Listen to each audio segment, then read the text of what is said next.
You guys are insanely salty. Some of you guys are just like insanely pissed, but I don't understand for what. What's going on, y'all? Sandman here, and what I wanted to do was create a build video for people who are like getting into PvP and people who aren't necessarily using like aid spamming methods and duped serums and aid and quantums and shit like that.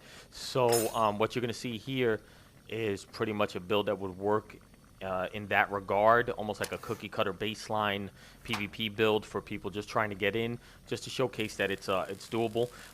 That's also the reason why I did the two previous Friday Benchmade videos, to showcase that you still can do decent damage to a lot of players who don't really understand the concept behind PvP. And I'm going to explain all that moving forward. What I'm going to do is I'm going to go into armor, I'm going to go into weapons, and then I'm going to go into the cards, and then legendary cards, okay? So let's do that. In regards to armor, left leg, right leg, both should have calibrated shocks, okay? Left arm or right arm don't matter. So you see, this is the X01 that I was using in the Benchmade videos. Left arm, optimized braces, right arm, optimized. It doesn't matter. If you're using like Strangler Heart or Ultrasight or T65, you can get away with like an arm jetpack mod. That's doable depending on Strangler Heart modifications, as well as if you have the Secret Service camo for T65. So keep that in mind. So moving past the arms, we're going to go into helmet. Helmet is either going to be VATS Matrix Overlay, or you're going to use Sensor Array. If the power armor you have doesn't have VATS Matrix, or if you don't have it, then you use Sensor Array. Whereas this just adds 2 points of perception. The VATS Matrix adds a flat VATS percentage of, I want to say 10%, something like that.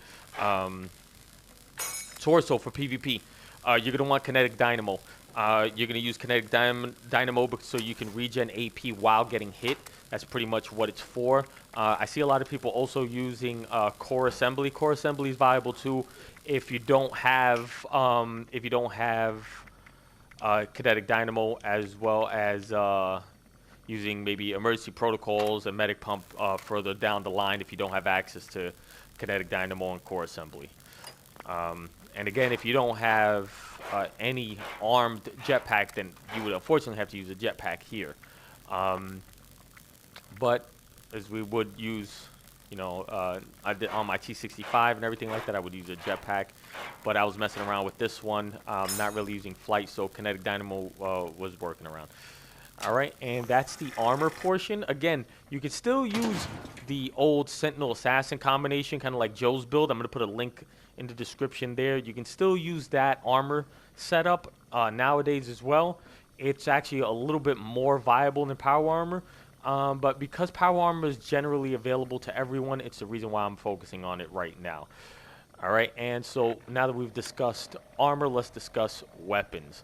Okay, and no, absolutely not. But what we're going to talk about the most is this right here.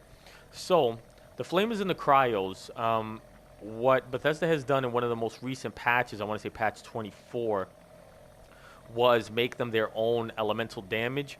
And if you were on my Discord, then you know, like in November of 2020, we were already discussing how this was pretty much ignoring all DR, ER resistances, and how you were able to hit for 110s.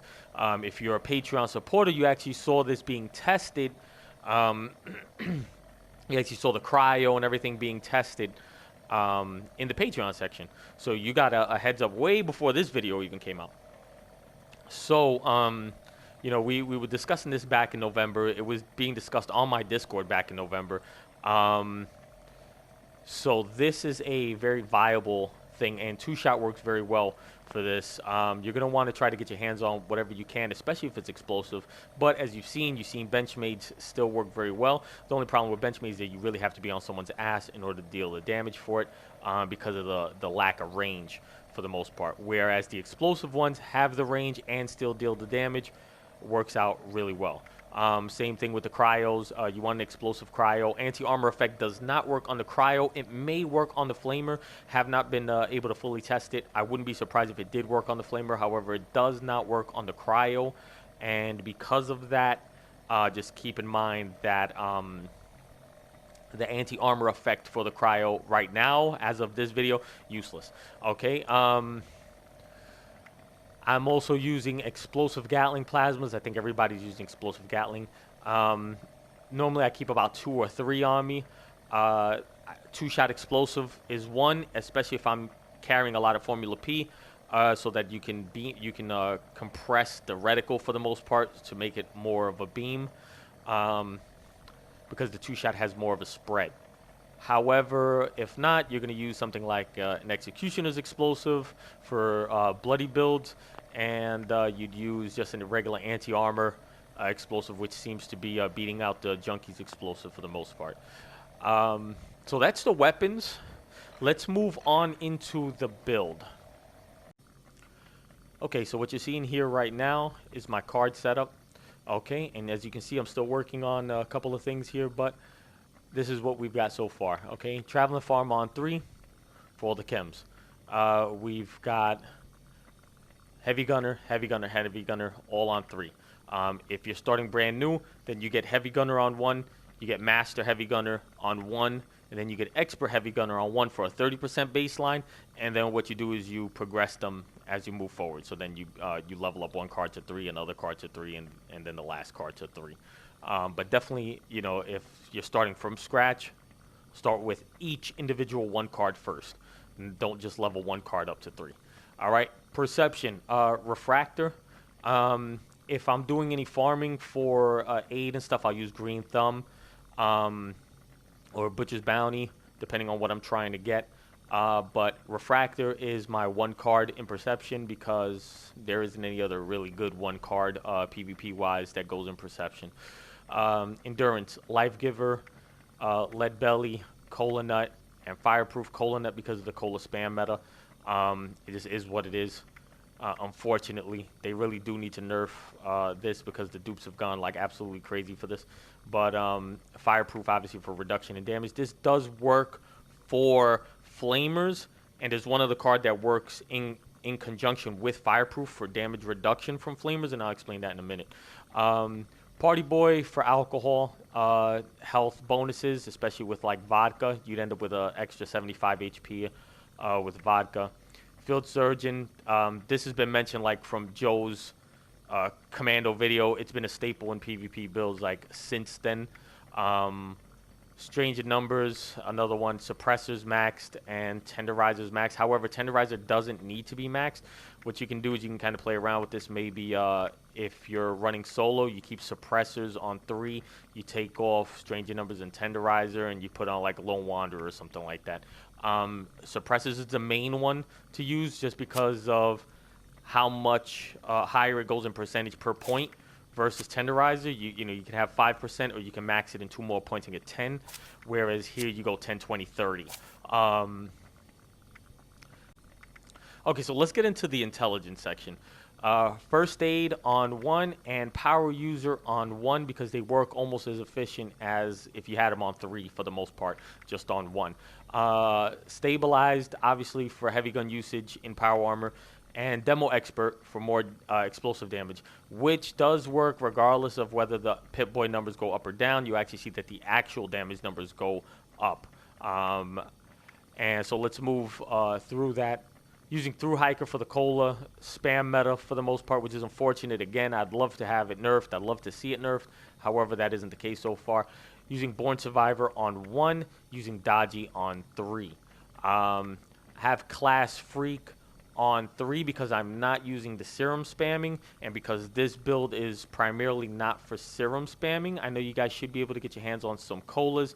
However, the serum spamming, I know it's a little bit more of a pain in the ass, so I don't use the Class Freak. However, if I am using serums, then I would pull Class Freak out, and I'd either go with Bloody Mess if I was fighting more power armor builds, or I'd go with One Gun Army on 3 if I was fighting people out of power armor. And the reason behind that would be that the stagger and cripple chance with one gun army works very well against players using using like Sentinel Assassin and things like that, which is what you want to do. You always want to stagger people out of Sentinel Assassin. So yeah, that's how that works. All right, so let's go into legendary perks, and what you see here is taking one for the team. Enemies take 40% more damage when they attack you if you're on a team. So obviously, you know, this is a team-based kind of setup, and even if you're not on a team, but with the public teams now, you can just join a public team and get that bonus. So that's why that's there. Legendary luck is here. I shouldn't have put 2 in legendary charisma. Could have been very easily 2 in like endurance. The one thing that you shouldn't put points in is charisma. Unfortunately, that's what I ended up doing by mistake, and now I'm like forced to hold the card until maybe I can get at least 50 more points, where that way I can put it into like an endurance and then level throw 2 points over to charisma. Power Armor Reboot. This is very viable because you don't really get downed in Power Armor. What it does is it just, instead of getting downed, you just automatically just get 100% health. You guys have seen in certain older videos where I was trolling somebody at Grafton Dam, and every time I would hit him, he'd just jump back in health to 100%, and that's what this is. This pretty much just auto revives people to 100% health once they hit 0 health. Sizzling Style. Sizzling Style is being used in conjunction with Fireproof for the reduction of flamer damage. So Sizzling Style does work. It adds a fire resist, so it adds the flame resist, as long as all the armor pieces match. So for instance, if you have a full set of T65 or a full set of Strangleheart, then this works well. Follow through, sneak damage increasing. Not a big card, can be substituted out, to be honest, with this build. Not necessary, but there are ways of crouching in power armor and taking shots that you can actually deal sneak damage, and with the cryo especially, that works out. The cryo, for some reason, is almost like a suppressed weapon, so it shows as sneak damage most of the time as well. So that's everything, guys. I'm hoping that that's viable. I try to keep it nice, short, sweet for you guys. That way you guys have a rough idea as to what I'm doing. Again, this isn't the sweatiest setup, because if it was, I'd have a couple of different things on here. But this is the most basic cookie cutter setup. And if you want to support the channel, the Patreon section is available, and there's definitely way more information in the Patreon section than what's being talked about and discussed here. But again, guys, hope you guys like that, and I'll do one more video next week for a almost like a food buff kind of thing for you guys, so that way you guys can see what's going on. And I'll also mention mutations and stuff like that next week as well. So catch next Friday, and guys, have a good one.